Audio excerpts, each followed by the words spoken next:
I'm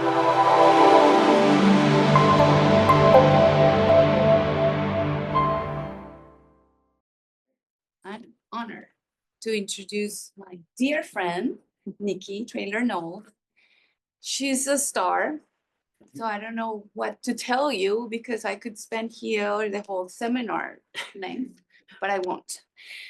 Nikki has an undergrad from Johns Hopkins, a master's also from Johns Hopkins. She did her PhD at BU, and then she went to Stanford for her postdoc, and then recruited to my alma mater, where I got my PhD at the University of Miami, the Rosenstiel School of Marine and Atmospheric Science. And she's been there for almost a decade, and now she's an associate professor. I shouldn't have said that. With tenure, and she's had an incredible career, and she's gonna tell us about all of that. And she has, multiple recognitions about her science, but she's also a champion of something that is really important today, which is diversity, equity, and inclusion, which is it should not criminalize, and that we should keep doing, and not be ashamed to say we do, because there's no reason to be ashamed of something as wonderful as that. And Nikki has been a great leader in this area, and we have already been sticking our necks out quite a bit. And we can tell you, she may tell you more about that, but I want to show you these. I always wonder what it was in these boxes. To show the recognition that the center, our thoughtful leader, has come up with these really great ideas to give you a memento of your visit and our gratitude. Without further ado, welcome, Nikki. Thank you. All right, thank you so much. It's really wonderful to be here. I was actually scheduled to be here last year and couldn't come, so it's great to finally be here. I feel like I've been anticipating this trip for a long time. So yeah, thank you so much, Dr. Medina and Dr. Bull, both for your support and for hosting me, and for Colin for hosting me, and I've really enjoyed being here.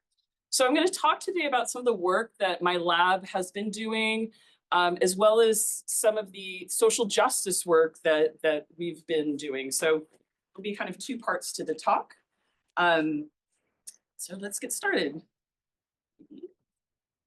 Okay, so this is my lab. As Dr. Medina mentioned, I'm at the University of Miami. We're located right on an island that's right off of, like, if you look over here, this is like downtown Miami. So if you're like into electronic music, where Ultra happens is over here. And this is where our school is. And what's really great is that, we can use boats, go out, get corals really easily. We can keep corals in our tanks and be able to work on them really, really easily due to the location. And so if you want to connect, that's all my info. I'll show it again later. And then also this is my lab. And so a lot of the work that I'll be showing today are from my lab or are from former members of my lab. And I'll make sure to call them out as we go along because I have a lot of great ideas, but I'm not the one in the lab pipetting, which is probably a good thing. And so I'll try to make sure to recognize them as we go along. Okay, so coral reefs. These, for many in this room, people will already know this, but I'm sure there are many that don't. These are foundational tropical ecosystems that are so critically important, not only for humans, but also for biodiversity within the ocean. And I think for me personally, I like coral reefs so much because when you're on the water, you never know what you're going to see. So you can dive on the same reef every day and see completely different things. And so it's really, to me, kind of a metaphor for science, where there's always this like act of discovery just going on a reef. And that for me personally really appeals to me. But as we know, coral reefs are critically important for humans, including for food, for tourism, and for economic stability. And so what we do in my lab is we have taken an approach where my background is actually cell biology, but I have always wanted to be a marine biologist since I was little. That's another story of how I ended up basically in the medical field. But because of that training, it's always shaped how I look at corals in a way that's a little different. And so my interest has always been looking at things from a cellular perspective and maybe from a more reductionist view rather than kind of this a bigger view. So the areas in which my lab studies, we look at stem cells, which I'll talk about today, immunocell biology, so looking at the immune system.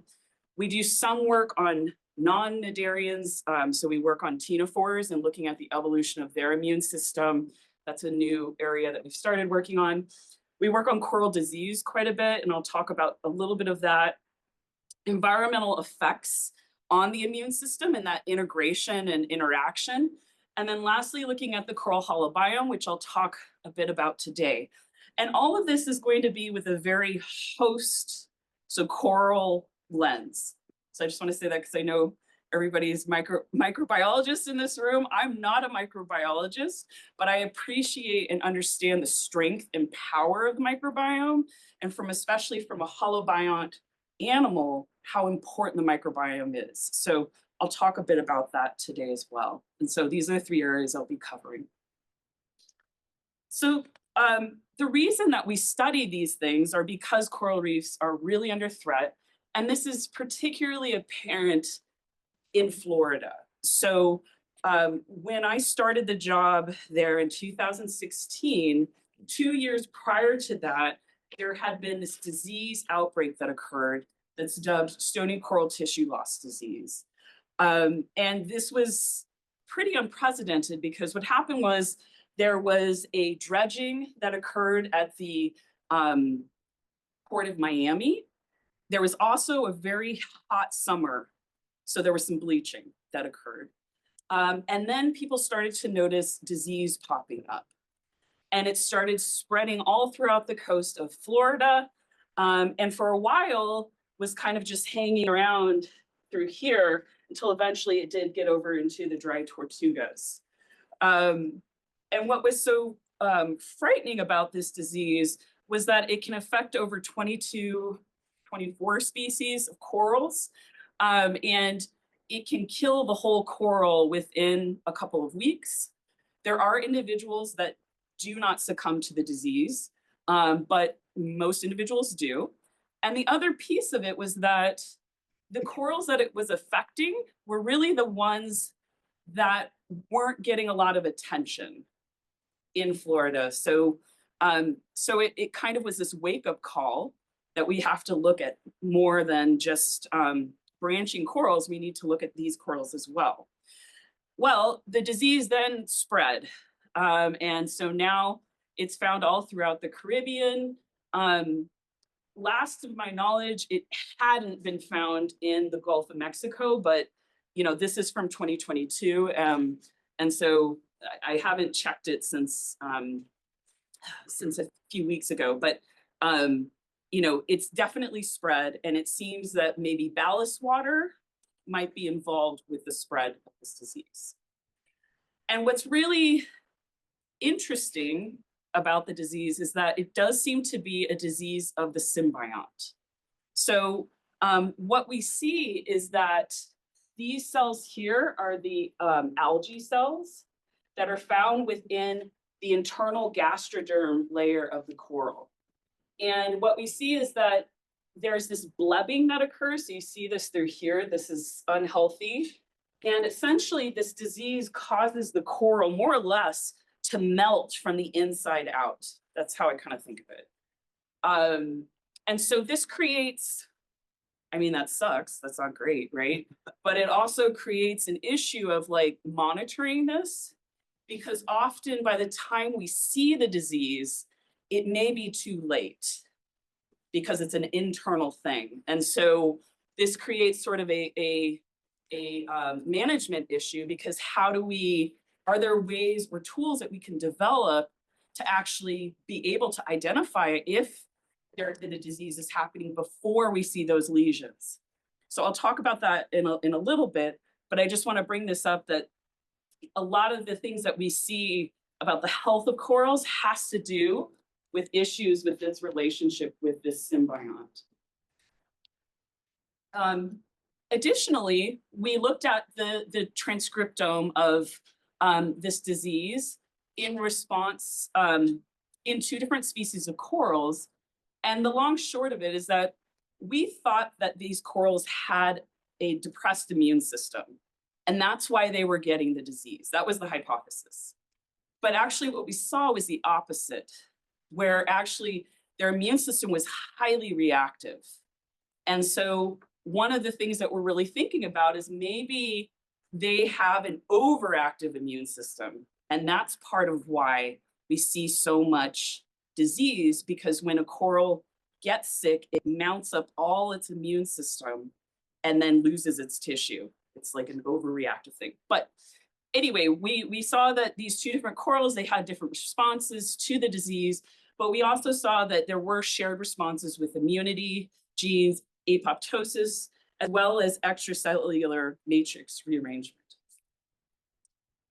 And so all of this happened in like 2021. Then 2023 and 2024, we had this unprecedented heat wave, and it just kept coming. And so it was terrible. And especially for a lot of the restoration practitioners that had spent so much time and money to restore many of these areas, were just wiped out.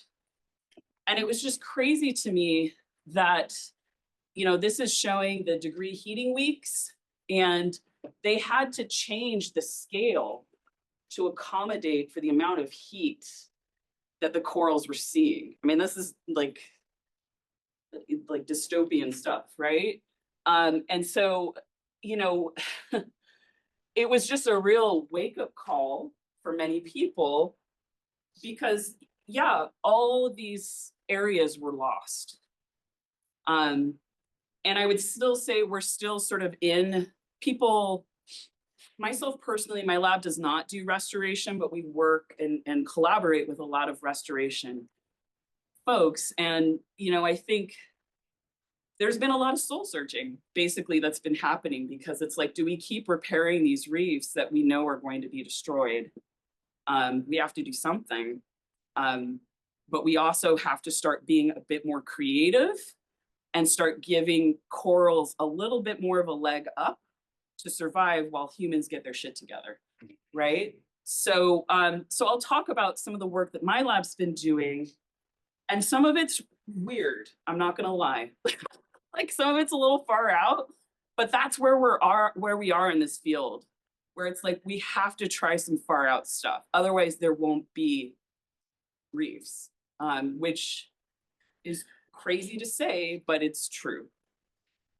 So despite all of this catastrophe, there was some signs of hope, where there were some individual corals. There were some that survived this. And it was amazing, because in some regions, the water was like boiling point. I mean, literally, it was that hot.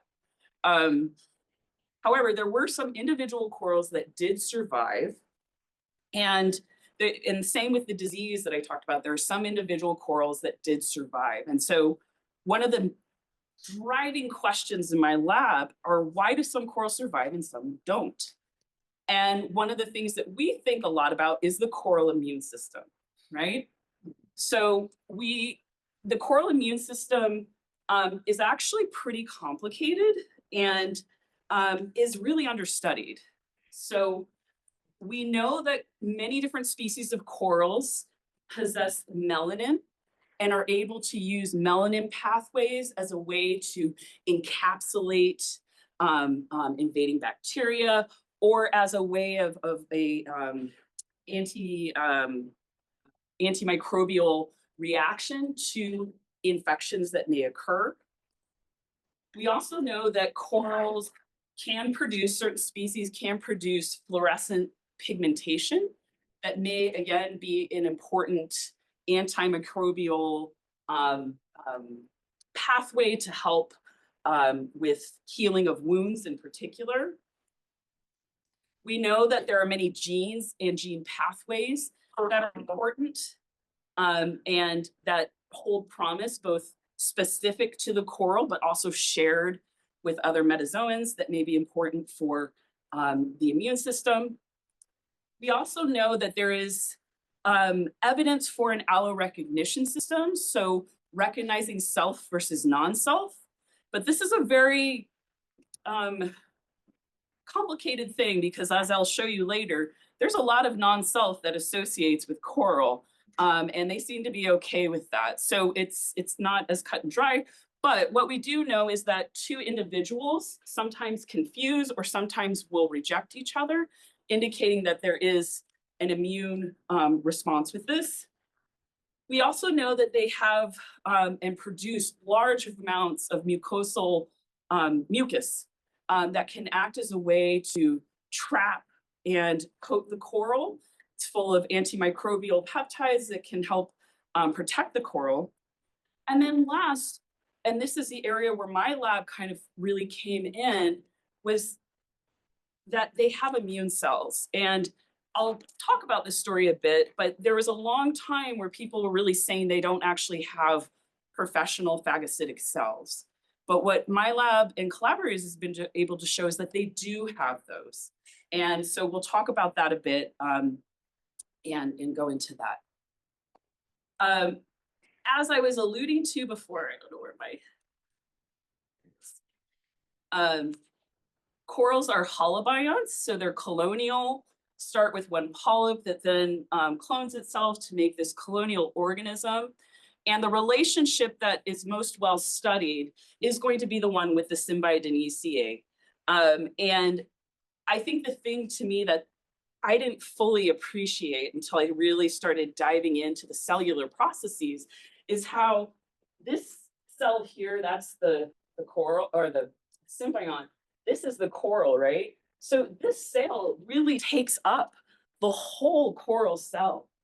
And that relationship is incredibly important for the coral health, provides food and nutrients. And when a coral bleaches, it loses that source of food, right? And can starve to death and also be more susceptible to disease.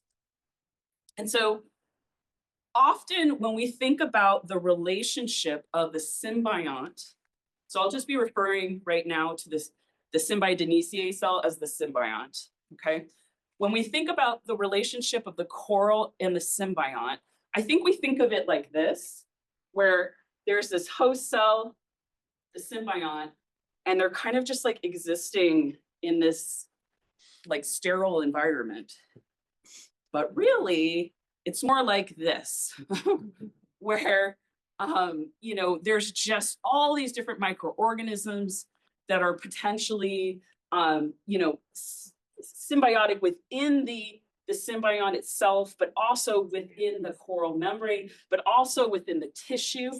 And we have a lot of different microbial partners that are found here, including micro eukaryotes, archaea, fungi, bacteria, viruses. I mean, it's just like everything. I'm surprised you can't find like pots of gold in them because it's just, they have everything in them. So, and for me as a non-microbiologist, this is incredibly frustrating because if you're trying to do cell culture and you just want to look at the coral cells, it is very hard. But again, I'll say that for another talk. But this is sort of the environment in which we're working. And so that leads us to think, well, okay, I just told you they have this immune system that's supposed to recognize non-self. So how do they actually tell friend from foe? Well, what we understand is that corals do possess this complex cellular innate recognition system. And we know that they have this based on sequence data. We don't know functionally though. So I just want to say that, especially if you're in the plant world or other worlds where you can actually functionally test some of this, we're not there yet with that. We will be, but we're not there yet. But we know that corals, when we sequence them, have orthologs for all of these different receptors and signaling pathways that now we're to the point where we can actually start to test them. So it's still a hypothesis, and there's definitely going to be, I think, species-specific receptors that are going to be very important in this, but we don't know what those are yet. And the other thing that's really, really cool about corals is that they have this really diverse receptor recognition system. So this was something that I studied as a postdoc. And one of the things that, you know, the naiveness of when you're a postdoc and you come in and you're like so confident because you just got your PhD. And I was like, all right, I'm going to study tumor necrosis factor receptor system in corals. You know, I have this background in phylogenetics, I can do this. And I was like, you know, humans have 29 of these receptors. So I was like, corals will surely have less than that, and I can definitely study this. Well, of course, they did not. In this example, they had 43 different types. There are some other coral species that had even more, and some that had a little bit less. But the idea being that they just have this abundance of diversity of these recognition systems. And that makes sense when we think about how many different microorganisms live with them. And so one of those kind of gap areas, I was just talking with Vivian about this, is like, what is the interaction of these potential recognition receptors with these microbes? We don't know yet, but it is an open field that hopefully some folks will be working on, right? Okay, and so the other area, so they've got this hyper diversity of all of these receptors. And then the other piece is developing tools. So my thought process has always been, how can we take tools from medical science and can we apply that to corals? So some of the things that we do have in our back pocket are histology, very classical way of looking at things where you can look at the tissue sections and you get the snapshot in time of what corals may be doing. We can do omics, particularly transcriptomics is a really big thing. And now we're doing a lot of single cell work. We'll talk a little bit about that. There's enzymatic assays that can be used. And in the early 2000s, mid 2000s, a lot of that work had been done on immune systems to really understand, particularly with melanin and prophenol oxidase, you know, to understand the effects of heat and other things on these different enzymatic pathways. And then we have, and where my lab has really been focusing, is developing flow cytometry. So prior to this, we really didn't have any tools that we could use to actually study the cells in a very specific way. So cellular biology in corals, in my opinion, has been really, really challenging. But I think it's really important because these cells are going to be the functional units of life and health for all animals, but you know, in the coral context. And that this is really the least understood area within coral immunology, in my opinion. And the reason was because we didn't have tools. So when I started my job, one of the first things is like, we got to figure out a way that we can get live cells and start to look at them. So we use this technique called fluorescence activated cell sorting, which is used in a whole wide range of fields, but was really pioneered within, in particular in immunology, as a way in which to identify and quantify immune cells. What's really cool about it is that the idea is you're going to use fluorescent dyes that then can be picked up or analyzed through different lasers. You can also analyze the granularity, the size, the shape of the cell. With corals, there is, though, a problem. They naturally have fluorescence. I mean, that's where we get GFP, all that stuff comes from cnidarians and coral relatives. But we can actually harness that. We can use that as a way of a natural marker for different cell types. And so that's what we've been doing. And this is in collaboration with Benjamin Rosenthal, who's at Ben-Gurion University. And this is former work of my former grad student, Dr. Grace Snyder, who's now at 10x Genomics. So what we did is we started with unsorted cells, where you see we have all these different cell populations. And then we can use both the natural autofluorescence and different dyes that don't overlap with the natural fluorescence to actually isolate out all of these different cell types. So if this looks like totally a mess to you, don't worry. Just understand that we were able to isolate out 12 different populations that we, based on their granularity, their size, their shape, as well as these different markers, we were able to find those populations. And now from there, we can use this to do sequencing, functional assays, and cell culture. So some of the primary questions that I want to answer today are looking at, do corals have putative phagocytic cells that are unique from digestive cells? Do corals have stem cells? And can they be transplanted to confer resiliency? And then last, how does the microbiome disruption affect coral health? So, as I was alluding to before, there's been this controversy about whether corals actually have immune cells. But there was evidence that they did. So we've seen in studies looking at wound healing and disease that there are these amoebocyte-like cells that migrate to the site of disease. We've also seen it, and this was in a gorgonian, so a fan coral. We've seen it in stony corals that they also have cells that migrate to the site of a wound. And then in 2021, there was a single cell paper that came out that was a cell atlas of coral cells, and they found that there were possibly 2 cell populations that were immune-like. And so, but what was missing here is that there was no functional information with this. It's more observational or bioinformatically based. So we wanted to test, do we actually find and can we actually quantify phagocytosis? So phagocytosis is a very basic process where there is an ingestion of a particle. We see it's an active process. So you see that there's these pseudopoda tips that are going to be reaching out and bringing the foreign object in. And then the other kind of critical phase of this is that we have lysosomes that are going to be interacting with this phagosome to digest whatever that particle is that it has ingested. And it's a genetically controlled and actively controlled process. So it's not just passive.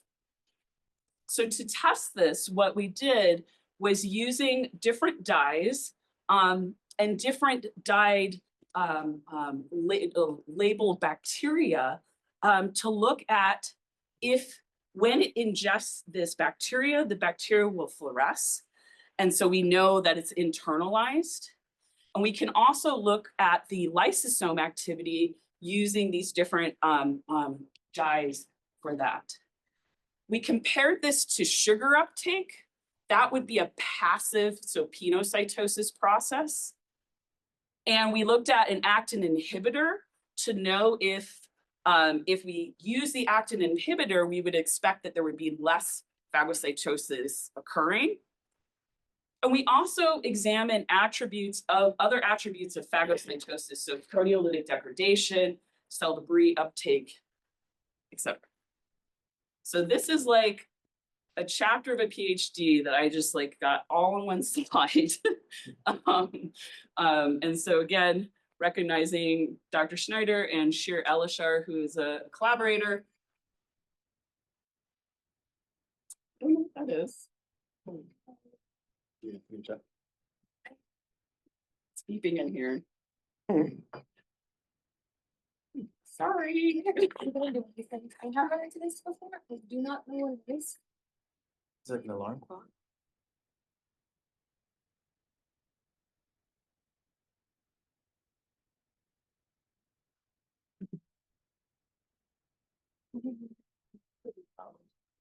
I think it's like pleasure thing in the United States.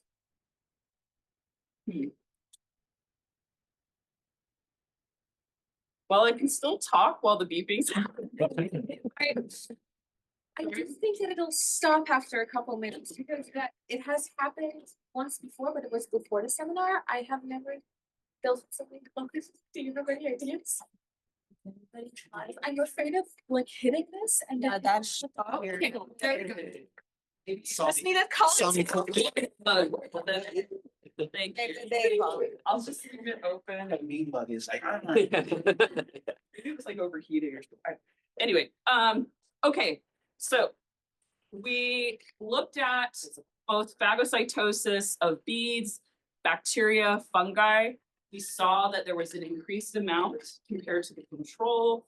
And we saw that when we added the actin inhibitor, there was less phagocytosis that occurred. It wasn't completely abolished because we're doing this by flow cytometry and there is autofluorescence that can occur. So there is some accommodation for that, but we did see a significant reduction. We also looked at proteolytic degradation, and we did see that there was increased amount when looking at these cells that possessed either the bacteria or the beads.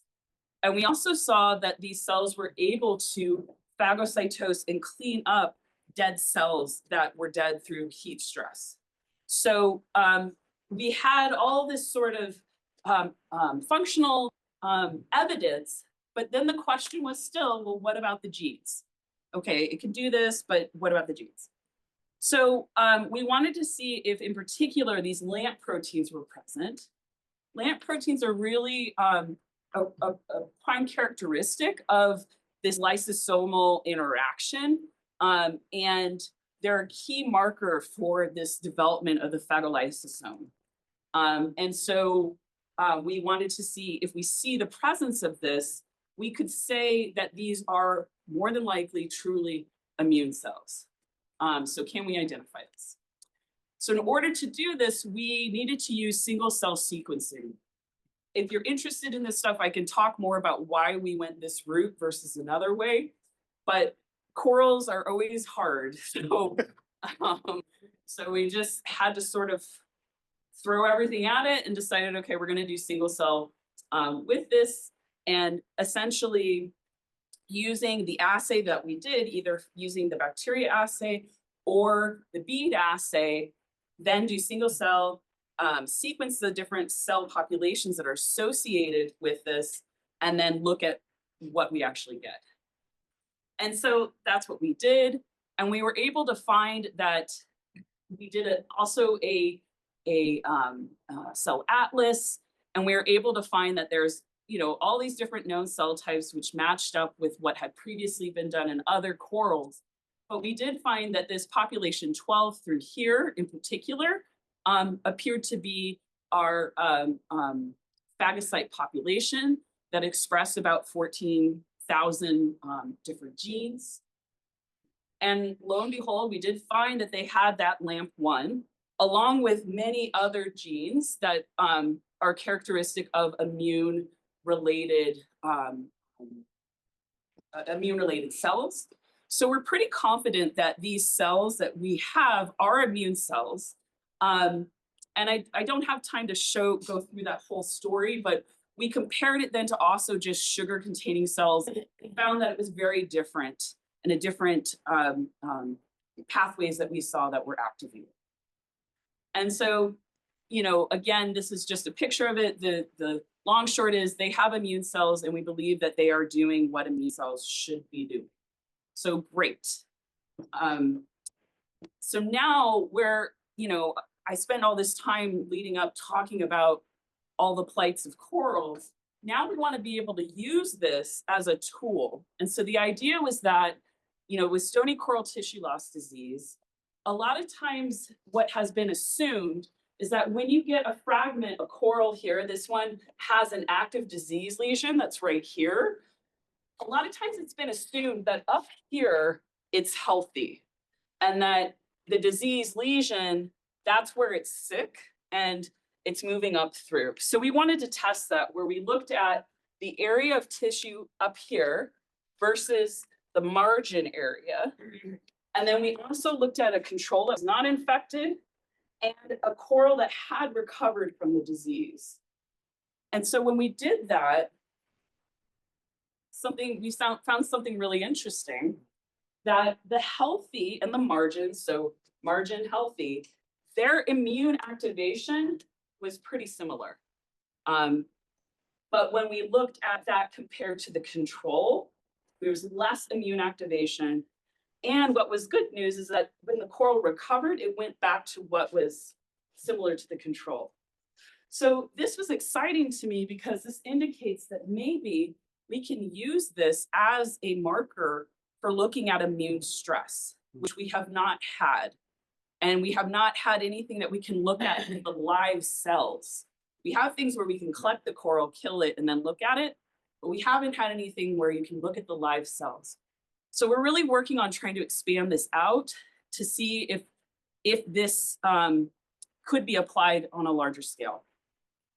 So coming back to those primary questions, yes, they do have immune cells, and they have the potential to be used, this assay, as a marker for stress and immune stress. So the next question that I want to go into is, do corals have stem cells? And could they be transplanted to confer resiliency?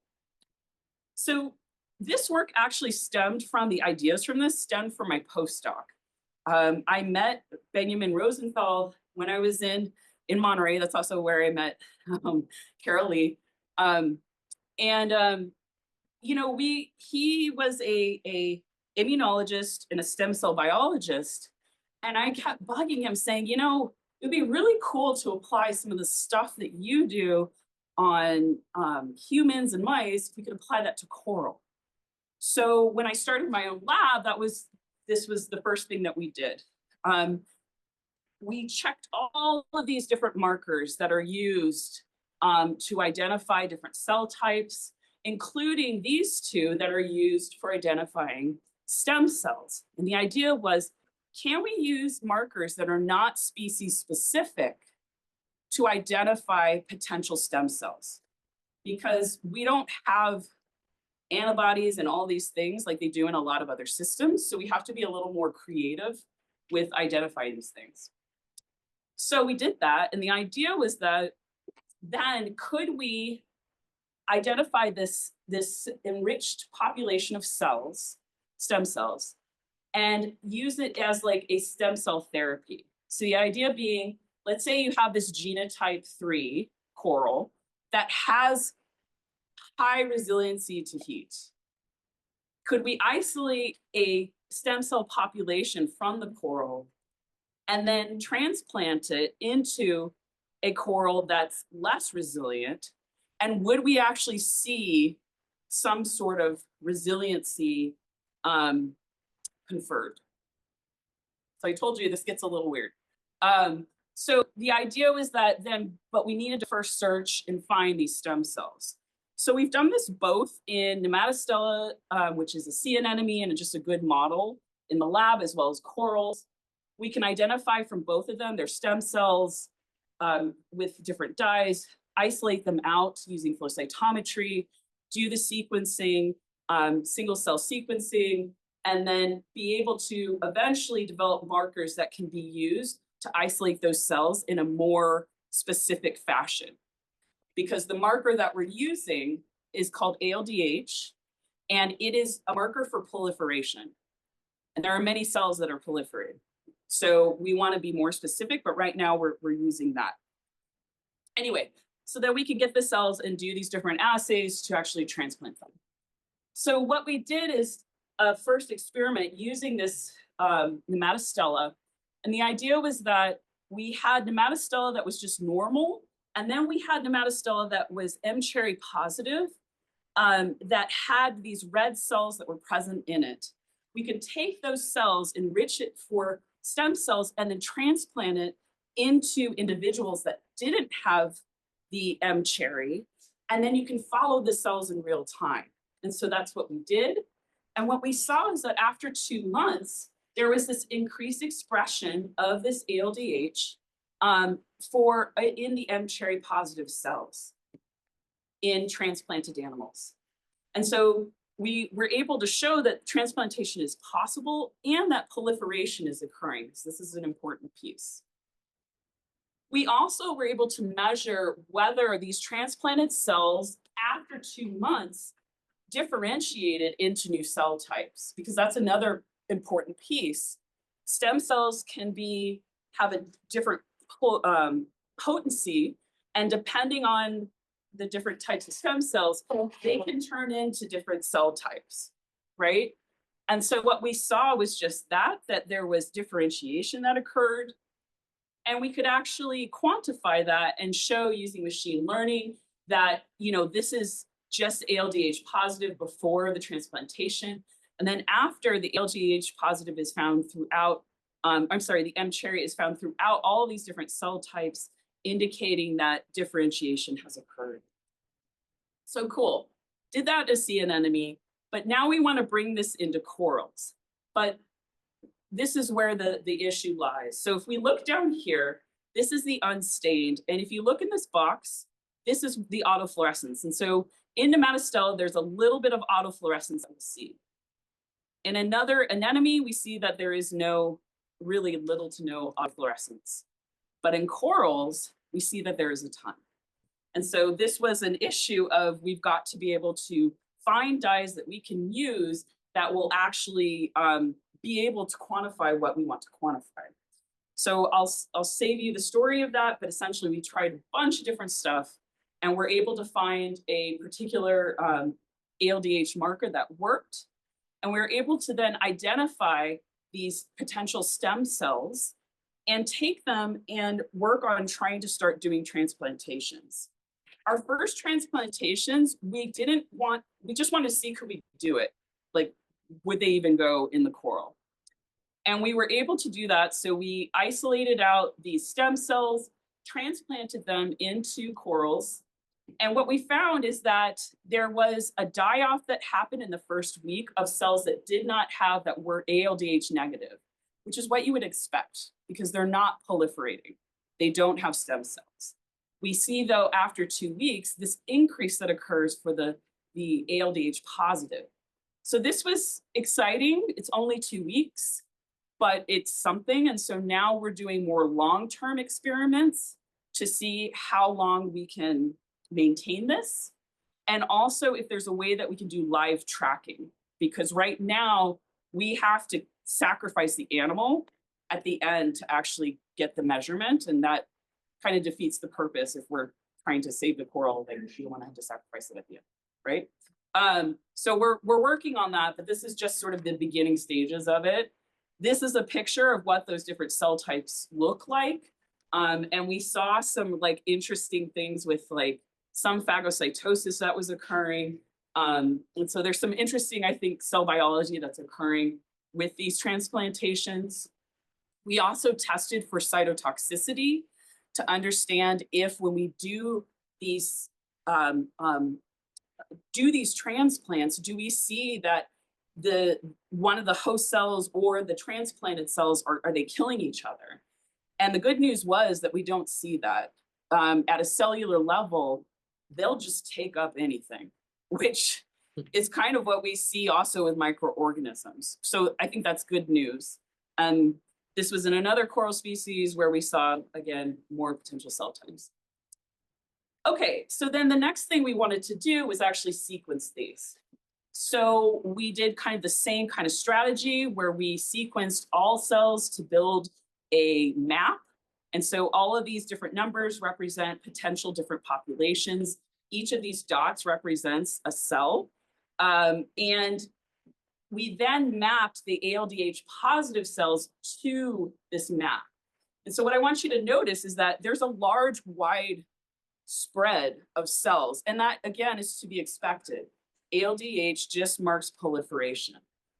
But when we actually look at then which cells, when we start to compare the populations, so actually looking at here, which one, all cells versus stem cells, when we start to look in these specific populations, that's where we start to get some interesting data about what these potential populations may be doing. So we found, and this is preliminary data, we have not published this, so it kind of changes weekly when I meet with Kevin, which I should say Dr. Wong is the one who is leading the single cell work in my lab. But last I talked to him, we have, it looks like 4 cell populations, but this could change. And I'll just talk about really quickly, you know, we do see that there are these indicators of stem cell-like factors that we find in particular in stem cell 1 population and 2. Some of the other populations seem to be more species specific and that we're really investigating those. So together, you know, corals do have stem cells. And can they be transplanted? Yes. Can they confirm resiliency? We don't know yet. But I think that the potential is there. And then that gets into the next piece of like, how do we use that? Can that be scaled up? I mean, there's a lot of logistical questions, but I can see the use of this more in land-based nurseries where we don't need to necessarily go directly into the field, but we can work on therapies of corals that are kept in land-based nurseries that are then going to be put out into the wild. So this is ongoing, but exciting. Lastly, okay, how does the microbiome disrupt or affect coral health? So like I said before, we know that corals have this really complicated microorganism landscape. But the issue comes to like, well, then how do you test the role of the microbiome? Because it's everywhere and it's a mess. And so it's really hard to figure out how do we isolate this and how do we disrupt the system? So one of the first things, this was actually my first student, Mike Conley did this work. We would talk about this a lot. And so we thought, you know what if we just do a really basic experiment where we compare antibiotic exposure, heat, and then heat and antibiotics. And the idea being that we're just disrupting the system in a controlled way. And do we see something different? So this is like a very basic question, but in the coral world, this is sort of where we're at in terms of how we have to ask some of these questions. So we did this and then looked at the transcriptome of the coral in the Symbiodiniaceae, so looked at the gene expression, and then also did 16S RNA sequencing to look at the bacteria. And so what we saw is that first, when we looked at the host, it was really interesting because we saw that the control and the antibiotic and the heat all kind of were grouping closer together. But the antibiotic and heat together was more of an outlier in terms of its gene expression. But when we looked at the algal symbiont, it was different. So this was the coral. This is the algae. When we looked at it, what you saw is that the heat and antibiotic and the antibiotic were closer in space. Heat stress and the control were closer. That was actually what we thought we'd see here, but we saw it with the symbiont. And then when we looked at the bacteria, we saw kind of a similar thing where the control and heat seem to be closer in their expression versus antibiotics and antibiotics and heat. So this was really indicating to me that antibiotics, that treatment is driving some of these relationships for the symbiont and for the bacteria, but maybe not as much for the host. And we'll talk about that in a second. And so this was really interesting that the algal symbiont and the bacteria had these kind of similar responses. When we look at the differentially expressed genes, so another interesting pattern fell out, that we saw that both the coral and the symbiont highly sensitive to antibiotics and heat. But when we look at this, the antibiotics to the coral host, we don't see as many differentially expressed genes, but we do see quite a bit within the symbiont. So indicating that the antibiotics are actually affecting the symbiont more than the coral host, or at least it's reacting more from a transcript level, which again was surprising because if you do transcriptomics on symbionts, they're a beast. And most of the time they don't respond. So this was like way surprising to us. And then we saw that the corals were most sensitive to heat, which was to be expected. What has been shown time and time again, where corals are responding to heat, the symbionts, not as much. When we looked at the microbiome with the 16S data, and this is woefully simplifying this, but what we saw is that there seems to be a shift when we add the antibiotic, where we see more of this alpha monadinaceae that is present in the antibiotics and antibiotic heat versus the heat and the control. And so the idea or the hypothesis that we're really thinking about here is that this disruption of this bacteria community in this experiment may be leading to a more diseased or pathogenic state, but that at least in this coral model, heat alone didn't seem to cause that. So it was like you needed to have this extra thing that's disrupting the bacteria to get to that state. So this was like kind of a conundrum, and I was like, I need to kind of summarize this so you guys get to see my really amazing animations here. I'm gonna be blown away. Okay, so in a control, how I was thinking of this, you know, we see corals are happy, symbionts and bacteria seem to be fine. When we add heat only, the coral isn't too happy, but in this experiment seemed to be okay, but it wasn't happy. Symbionts, not too happy, bacteria are fine. When we add antibiotics, the corals were reacting, but they were not dying. But the symbiont and the bacteria did not like it. And when we add the heat and the combined stressor, all three of them are.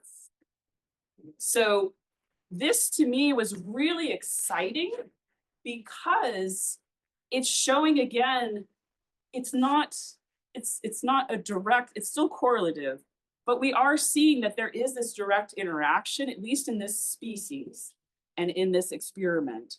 And this is also particularly, I think, important because especially in the Caribbean, we've been applying a lot of antibiotics to corals. And I don't blame practitioners. Like I said, we are just throwing everything on those corals because we want to save them. But I worry that with all the heat stress events we're having, is this somehow indirectly maybe hurting the corals in the long run? I don't know. Again, we did not do this in the field. There may be other factors, but in what we see in the lab, this was like, so, you know, this is just something we're thinking a lot about and want to do more experiments with, but also looking at this more from a cellular perspective. This was on whole tissue. And so we want to take this and apply it with more using flow cytometry and whatnot. So stay tuned for that in the future. So the kind of outcome, antibiotics and heat stress equals bad. And so this is something, again, we're going to be studying more and trying to kind of dissociate those relationships. Okay, I'm going to switch gears now. I know I just was like a garden hose of information that I just gave you. And I'm going to start talking about now kind of the social justice work that I've been doing. And the development of my nonprofit called Black Women in Ecology, Evolution, and Marine Science. So remember 2020, and it's like everybody, like, I know, I don't want to remember 2020, but we got to go there for a second. This was like my expression a lot because I'd be in these Zoom meetings and I'd just be like, I don't have good, like, I'm not a good poker player because I can't hide how I feel. And so on Zoom, and I would just be like waiting for that person to just say something racist. I mean, it was just like sucked. So this was a common expression that I had, you know, and not just at that time. I mean, this would happen a lot, right? And oftentimes I would feel like I was in the Twilight Zone. How many people have seen the Twilight Zone in this room? Can you just raise your hand? Okay, awesome. This is still a good reference. I love this show, but sometimes I'll do it and it's like one person is like, yeah, my grandma watches this.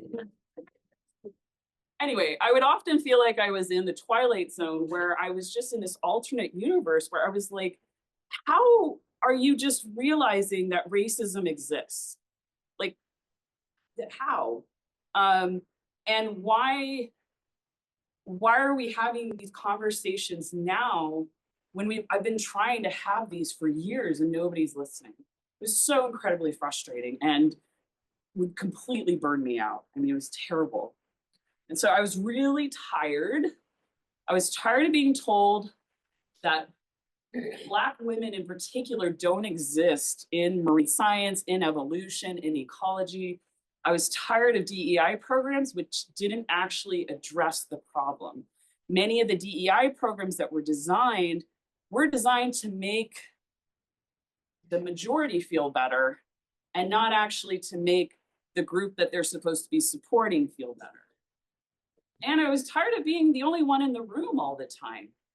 So, you know, this is in the pandemic, I'm stuck in my bedroom, you know, on social media all the time. And so I sent a tweet and I just said, and this actually happened because we had a faculty search and somebody was like, oh, well, we can't hire what doesn't exist. And I was like, Black women exist in this space. I know they do.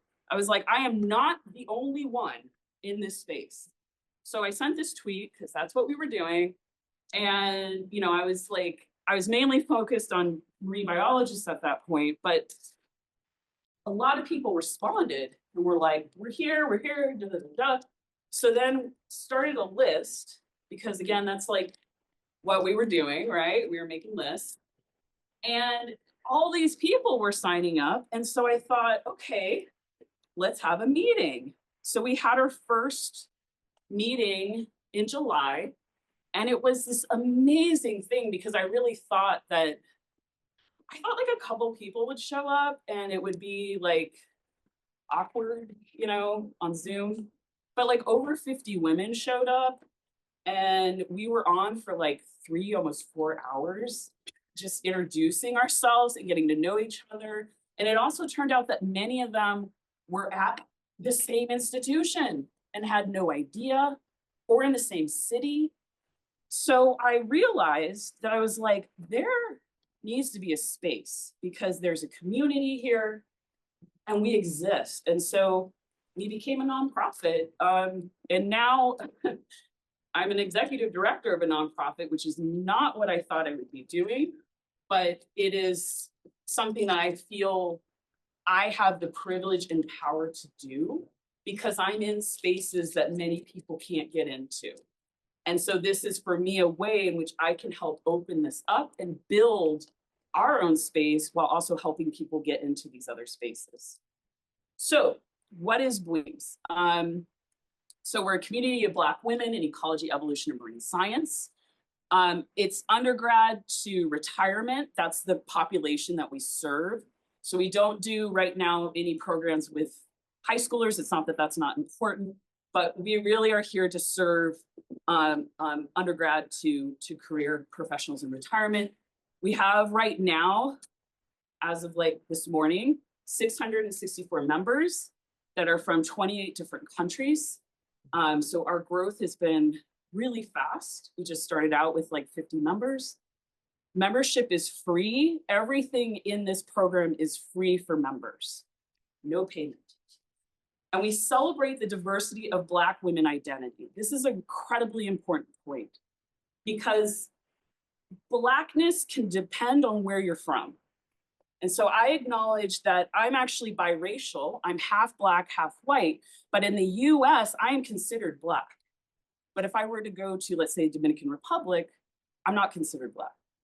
And so we really embrace and promote people to embrace their identity, whatever that is. And so if there are folks that maybe, to me, I think, oh, they're Black, that they don't identify with that, that's fine. That's fine. But if you do identify as Black and as a woman, and when I say woman, I mean that in the holistic sense, trans, non-binary, all of that. If you identify within that, then we're here for you. And we focus on community training, retention, and support. We do a lot of different things, including weekly and monthly events. These are all virtual. We've been kind of shifting from professional development into more wellness stuff because of what like, do I have to say it? Everybody knows. But we're still also doing a lot of community events. We have a weekly writing group that meets actually 3 or 4 times a week. That's really productive. We do workshops, we have panels. We also have mentorship, coaching. There's membership networking, which is usually through our kind of Slack group. We have an online group. We give out mini grants that some are for research, some are for just cost of living and wellness. Internships, we partner with certain people or certain groups to fund research. Regional group funding, where we found that, like I was saying, a lot of people are in the same area, but just didn't know that they were there. So we're trying to form little networks in these different areas. And we've also started doing some like BioBlitz kind of collaborations too. In 2023, we had our first in-person event. This was at the Rosenstiel. And it was this amazing thing because we were able to sponsor 91 women from 6 different countries to come. Everything was paid for. So you do not have to pay to play. And it was amazing because all these women I had been online with a lot over the pandemic, but to finally meet them, it was wonderful. And so we shared science, we did beach cleanup, we had a yoga event, we had different like professional development panels, and it was just a ton of fun, you know. In December of 2024, we had our first international event in Brazil. And this was a really amazing event. And it was an experiment because we really hadn't done anything outside of the US yet. But we partnered with Barbara Pineo, who I think I have another picture of later. But she has been building from the ground up community there and is a BWEEMS member. And so I said, well, why don't we partner? And let's do an event all in Portuguese and really focus on developing BWEEMS there in Brazil. So we were able to have, I think, I can't remember the number, 63 women that were there fully funded from all different parts of Brazil. We were also able to sponsor 15 different women to get their scuba dive training, which is very expensive and a pain in the butt in Brazil to get done. And, you know, we were able to have all these different talks and go on hikes. And it was just this, we even had a hair braider that was there. It was amazing. It was like so much fun. And it was so validating because, you know, my perspective, I'm American. So, you know, but I realized when I was there, it's like the problems are the same. It's the same thing.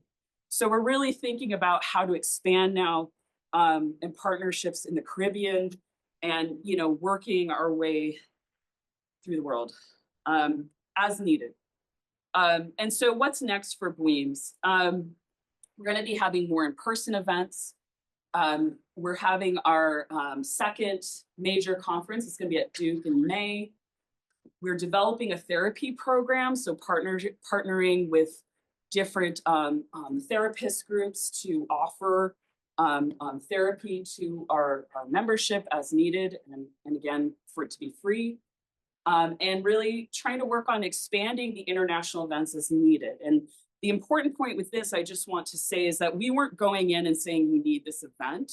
They came to us and were like, we need this event. And we were like, okay, we'll make it happen. So it's really important with these to partner with and trust the people that know their people, right? And so it was was beautiful and exciting, and I'm just, every day I wake up and I'm like, what the hell am I doing? You know, like, but also like, this is awesome, you know, it's like this, it's complicated. So anyway, our goal is for this to be normal, right? I would love for BWEEMS to not have to exist. I would love that someday we're like, we've reached it, it's fine, and we don't need to exist. And so, you know, we're kind of I'm working towards trying to put myself out of a job. So if you or someone you know identifies as a Black woman, and again, I underline identifies, feel free to join here, or you can contact me personally. If you're interested in donating, that's a link there.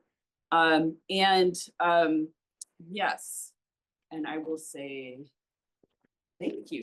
I'd like to thank all the different folks that did this work, including my collaborator and all the different funding sources. So thank you so much.